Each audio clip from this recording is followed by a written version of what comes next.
All right, Coach, here we go against preparing for the Rams and Coach Mack. After a couple days of practice, how are you feeling about your trip?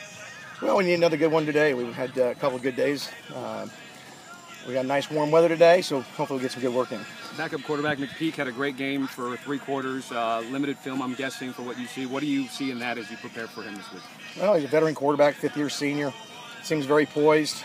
Came in, they didn't really skip a beat. The offense seemed to stay the same, and we expect a good game from him. A lot of former assistant coaches just talked with Rob. He says it does make it a little special because you see some familiar faces on the other side who used to train you guys, work you guys out, and help the Italian team not to get too caught up in that. Yeah, there's some people that could have stayed here that chose to go there, and that's just the way it is. I'm sure our guys here, there's some personal relationships that they had with them, but all they care about on Saturday is winning the football game. You joked with me on Sunday about the takeaways, the interceptions, that Coach Mack kind of takes all the credit, but on a serious note, can you pinpoint something you guys are doing differently this year to get so many turnovers, to get so many interceptions? Well, I think it's from day one, it's been an emphasis. In order to get turnovers, you've got to have population at the ball, which means you've got to have a burning desire to get to the football.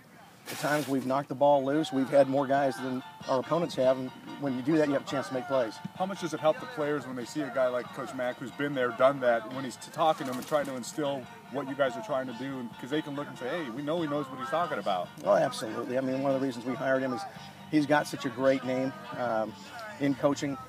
Guys know, where he's been, and so he speaks from a very authoritative point of view. They know that he did some great things, and if they can, get some nuggets from him, it's going to help their game. Have you found your jacket? You're going to need that.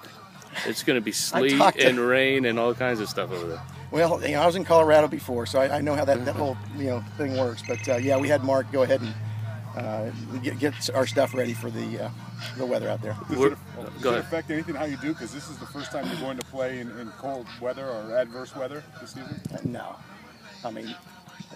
people can make a big deal of it. We told our guys on Monday it could be cold. We're not really worried about it. It's going to come down to being mentally tough, and if our guys are mentally tough, they'll be able to handle it. If they aren't, they won't. Will you be able to get heaters on your sideline, or they're not? I don't know if we'll need them, but if we need them, I'm sure we can get them. Okay. Coach, talk about mentally tough. How do you avoid whatever you want to call it, letdown game, trap game, for coming up this week against the Rams? I don't buy any of that crap. This is a league game. We plan on each week, especially within the league, is its own Super Bowl, and we know we got to go win on the road. So there's no such thing as a trap game. Anything differently? You're 3-0 at home, 0-2 on the road as you travel to CSU and take them out. No, we've got a procedure for where we travel. You've got to be mentally tougher than your opponent when you go on the road to win. Obviously, we didn't get that done the first 2 games, and we plan on getting it done this week.